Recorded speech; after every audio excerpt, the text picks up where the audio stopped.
check. Check, mic, check. Check, check, check. Check, mic, check. Good. Check, mic, check. Yeah. Check, Why don't check. we just raise that up just a little? A little bit. Yeah. I don't know how tall that guy is. Yeah. Okay. That's probably good. Check, check, check. Yeah.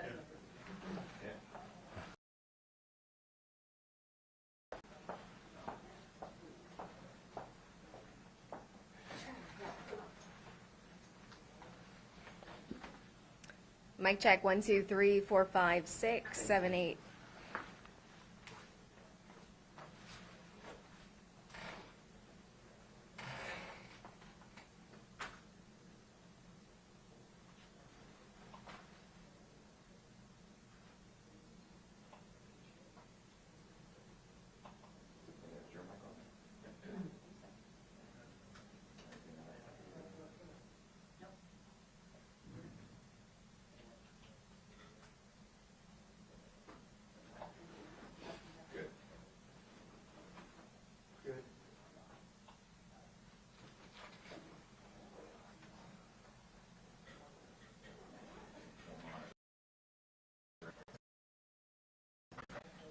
And actually, you can get your questions out that one to but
just in case, it's right over here, just in case they.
morning.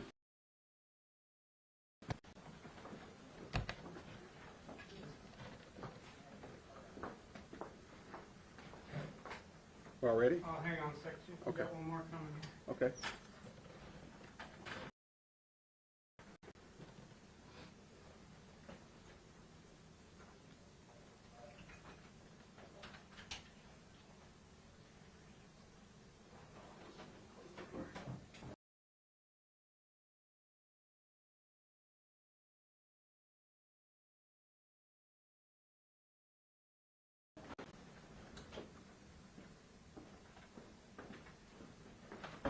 Just wait till we get set up here.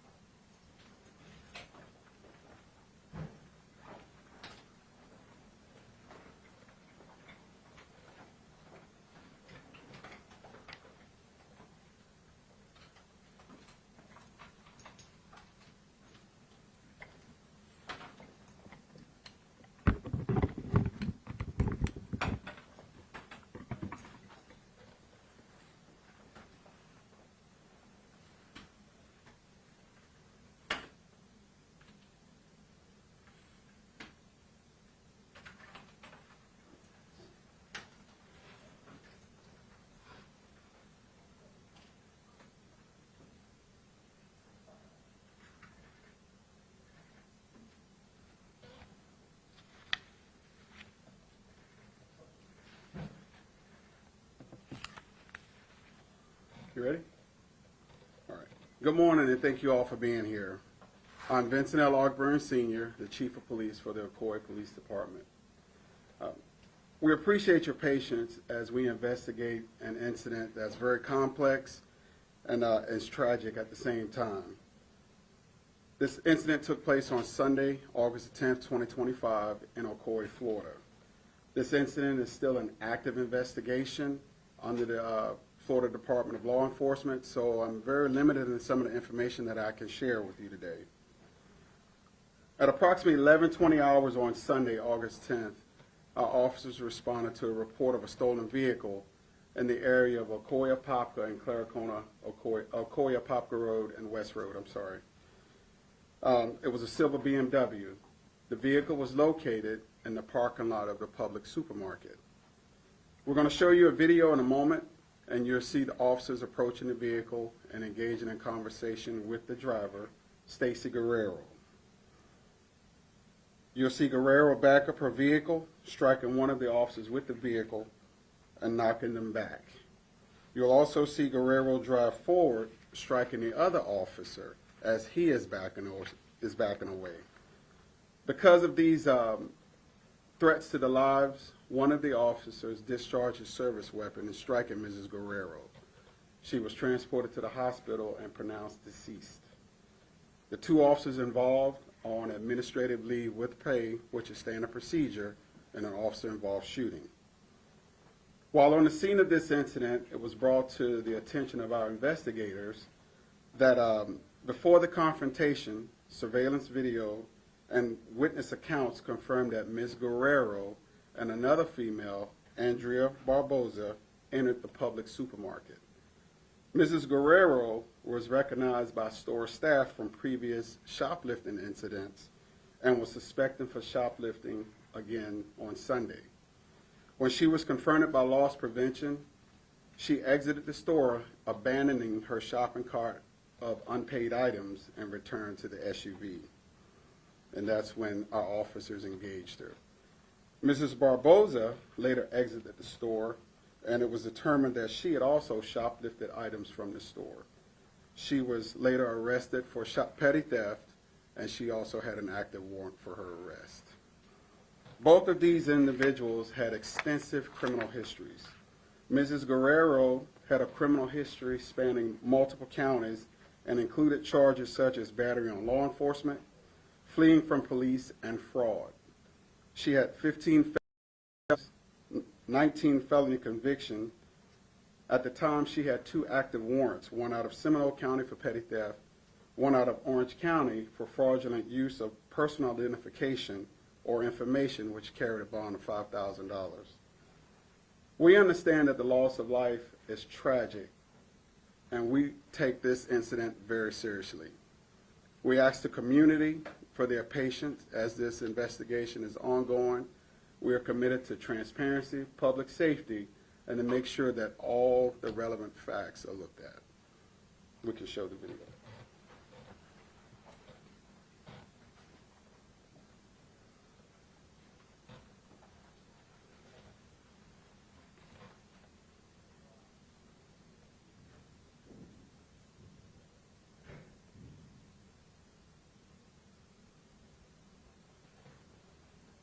If you guys, the BMW will be up at the top. The white one? No, this one. No. This. Do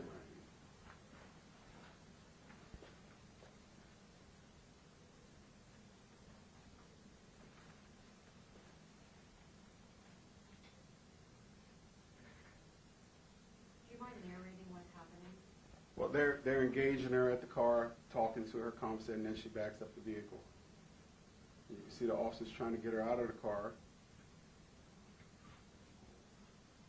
She backs up, striking the officer, then strikes the patrol vehicle. And the other officer in front getting out of the way, and she strikes him with the vehicle as well.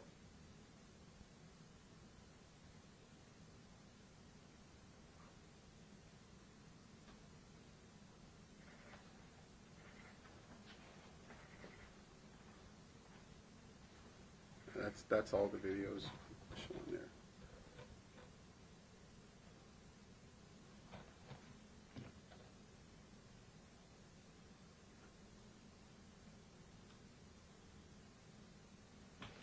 There. Any questions? When the car drives forward, that's the point, and she runs into the median, that's the point that the officer fires their weapon? Yes, from the video, you can see that there was exchange of gunfire, yes. Well, officer discharges service weapon, yes. Chief, we've had people point out that this was a Publix parking lot. It's a Sunday afternoon right before back to school, a busy time, and we have officers firing shots, and they're wondering if there was a better way to engage with this suspect. Can you give us any of your perspective on that? Well, oftentimes we recover stolen vehicles and they're unoccupied. I can't say that they knew that vehicle was occupied when they approached it. But we just want to make sure that the public knows that at no point in time, this was a contained incident to that vehicle. The public was not in danger. No one else was hurt during this incident. Can you tell us more about the stolen vehicle, who reported it stolen, where it came from? It was stolen in Orange County. Now, that's a separate investigation. That we just know that it was stolen out of Orange County. When she backed up this vehicle, did the officers feel like their lives were being threatened at that moment? Well, you saw in the video where the vehicle stopped. So they thought it was stopped and they could get her out of the vehicle, and then the vehicle took off again. So at that point in time, that officer, you can see where it's trapped, basically trapped by the door in that car, and between the car and the door. So yes, that is striking the vehicle. You can presume that your life is in danger. How many shots were fired and how many shots hit her? So that is part of the investigation with FDLE that I cannot share. And I'm sorry, how did you say they became aware that this was a stolen vehicle? We have an alert of stolen vehicles. We have technology in the county that lets you know when there's a stolen vehicle, you can track it and find it. And they were just being proactive, and it just so happened to be at Publix. Was the passenger in the car when all of that happened, or was she still at Publix? No, the passenger was not in the vehicle. They were still in Publix. Did she have any weapons on her at the time? Who is she? Did Stacie? No, the weapon in this incident is the vehicle.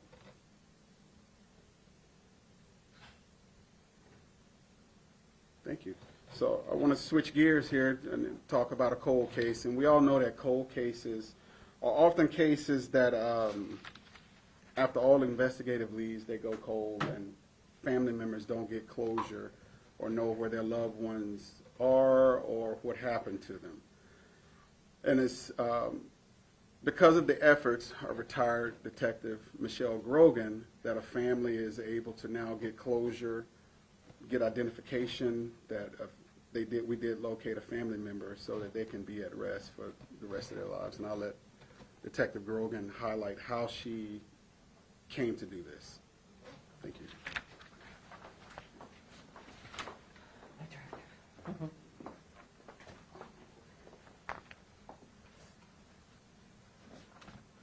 Good morning. In 2022, as a retired detective, I was given the opportunity to examine cold cases involving long-term missing persons and homicides. In this case, I began by re-examining the evidence that was discovered with the skeletal remains. Contained within the evidence was a set of keys which appeared to belong to a house and a vehicle. Keychain were 2 loyalty rewards cards, one from CVS and one from Winn-Dixie. Upon discovering the loyalty cards, subpoenas were written and sent to these establishments. As I awaited the results of the subpoenas, I listed the skeletal remains in the National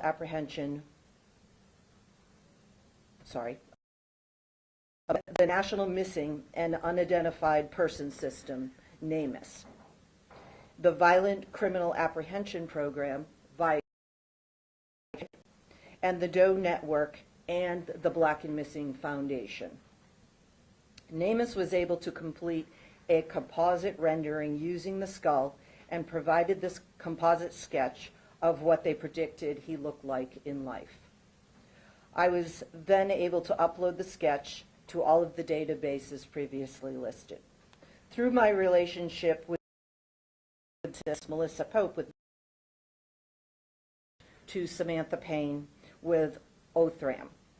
Othram is a genetic genealogy company that aids police departments in solving long-term missing persons cases through the use of DNA. Othram determined the skeletal remains were male, specifically to the St. Mary region of Jamaica. I was given relatives whom had uploaded their DNA profile through gedmatch.com.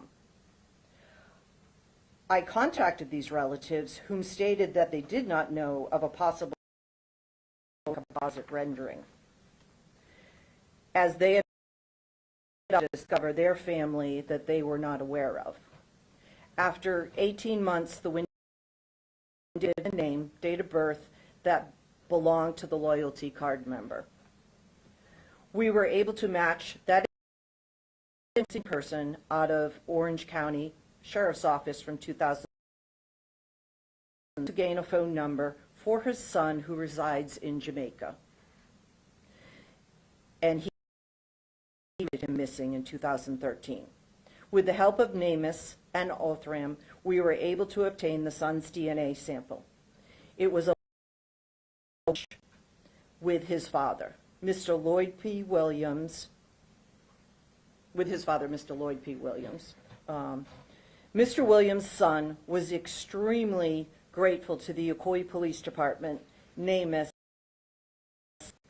whom all worked together to give the skeletal remains his name back, Mr. Lloyd P. Williams. Anybody have any questions for Detective Burke? Do we know how?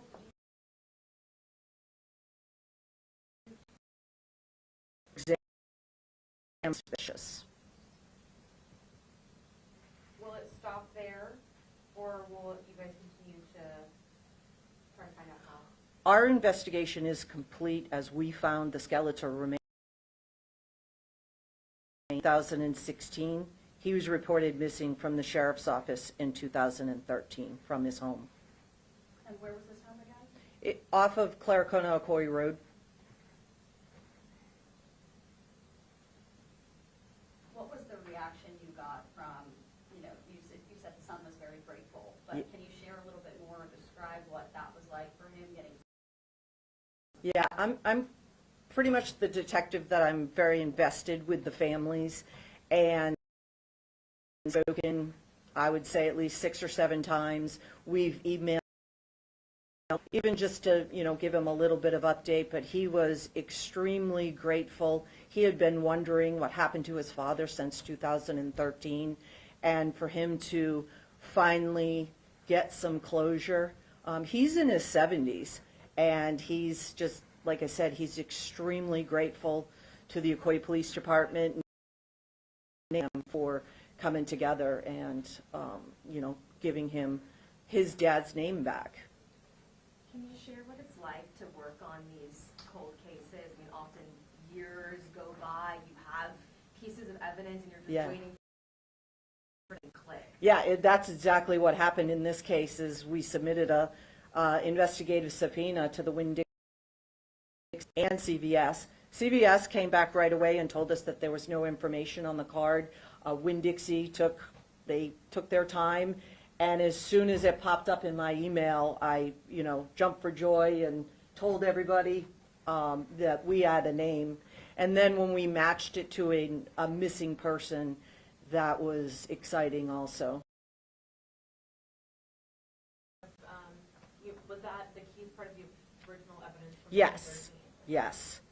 We actually, I went to our evidence techs, our CSIs, and we opened the evidence all out, and the keys were covered in dirt. We actually washed off the keys, got them under the microscope, and I used their young eyes because they were able to read the Winn-Dixie card, and that was exciting. And so back then, when they had originally found the evidence, washed it off prior. The evidence was processed, and then it was booked into the Orange County Sheriff's Office. We actually had to go get it from the Sheriff's Office and bring it back to Ocoee. So does this, someone asked this before, but does this mean now the Orange County Sheriff's Office has any role in investigating further, or does it? Turned over everything that we've learned to them, and then that's their role, I guess, or prerogative, whether they want to investigate it further. Do you know why this was ruled a suspicious death? I believe just definitively, but he was found by the side of the turnpike. When we were building the 429, it's exit 267, and the fact that it was very close to the evidence of a transient camp, to lead you to believe he just, was a homeless person, so. You mentioned that his son, do you know how old the man was? Approximately 90 years old. And so you investigate cold cases. I mean, what was it about this one that you said, I'm going to dive into this at this time? Just, I think when you find skeletal remains, you know that there's a family attached to that. And what happened to their family member. As a woman, I can't imagine not knowing where my person is, and just to be able to hear the relief in their voice or the excitement in their voice when you call them and say, hey, we think we have a lead, it's heartwarming. That's why we became police officers, to help people. Chief, I do have another question on the last case. I did want to ask, what did the officers know about Stacie Guerrero's criminal history? I believe she had a pretty extensive criminal history there. Did they know any of that? We did not know that prior to after the fact, basically. Had they had any familiarity with her in the past? No. But the individuals at Publix? Yes, that's not uncommon for retail stores to recognize repeat offenders, and they may call us sometimes, and by the time we get that, people are gone, but they recognized her. But to clarify, the Publix didn't alert you guys about this. This was already... Correct. Now you got to understand, this happened very quickly. It wasn't like with 30 minutes. I think we got there like 11:20, and then 11:30 something it was gone. So before they could even pick up the phone, we had already approached the car, not knowing that she was the one with the car. And you talked about this before, but I want to clarify this too. The reason, the officers weapon in this case, that Instruct the officer with the vehicle, and then accelerated in the direction of the other officer, and you can see it striking him as well. how fast do you think?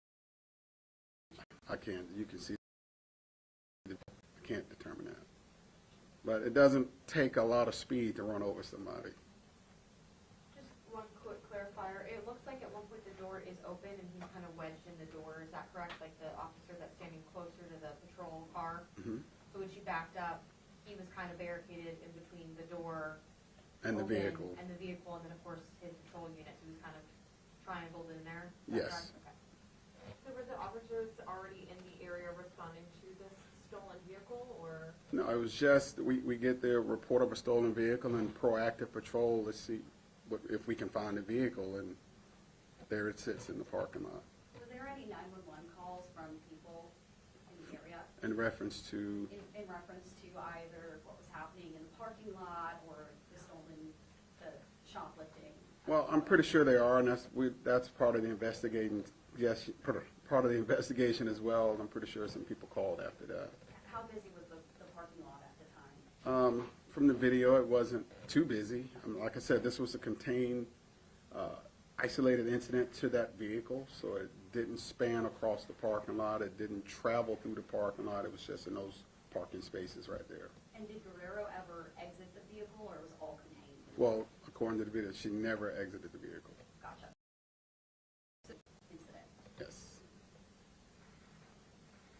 I'll just put that video back on the screen one more time for us to. I'm gonna give you guys thumb drives Yep, with that's with with the it. file, but But- we can, Hey, can you play it one more time? yeah, we On can the play it screen? one more time. Thank you.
Anybody have any more questions for Chief Bachman?